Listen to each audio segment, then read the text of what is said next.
স্থান, কাল, মুখগুলো আলাদা, কিন্তু দাবি এক। কামদুনির পর এবার দিল্লি দরবারে মুর্শিদাবাদের খরজুনা ও রানীতলা।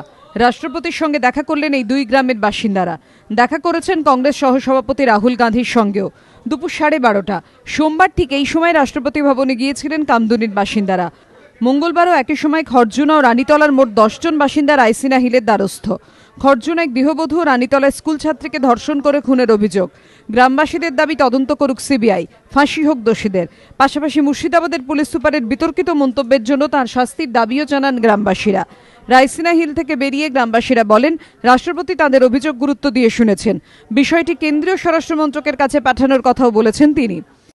রাষ্ট্রপতি আশ্বাস দিলেন, বললেন যে এটা স্বরাষ্ট্র দপ্তরের ব্যাপার, স্বরাষ্ট্র দপ্তরে আলোচনা করব, করে তারপরে আমরা সিদ্ধান্ত নেব।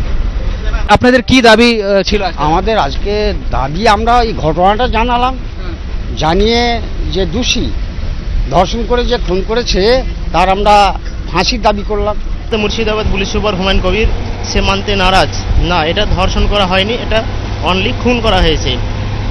এই যে তার এই বক্তব্যের পরিপ্রেক্ষিতে আমরা মুর্শিদাবাদ পুলিশ সুপার এবং রাজ্য সরকারের কোনো আস্থা না পেয়ে আমরা রাষ্ট্রপতির দরবারে দ্বারস্থ হয়েছি সঠিক বিচারের আশায়।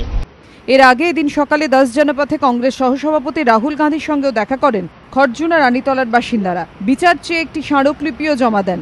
কংগ্রেস সভানেত্রী সোনিয়া গান্ধীর সঙ্গে দেখা করার কথা থাকলেও অন্য কাজে ব্যস্ত থাকায় তাঁর সঙ্গে সাক্ষাৎ হয়নি। বুধবার কেন্দ্রীয় স্বরাষ্ট্রমন্ত্রক ও জাতীয় মহিলা কমিশনও স্মারকলিপি দেওয়ার কথা ভাবছেন গ্রামবাসীরা। বিজেন্দ্র সিংহের রিপোর্ট, এবিপি আনন্দ, নয়াদিল্লি।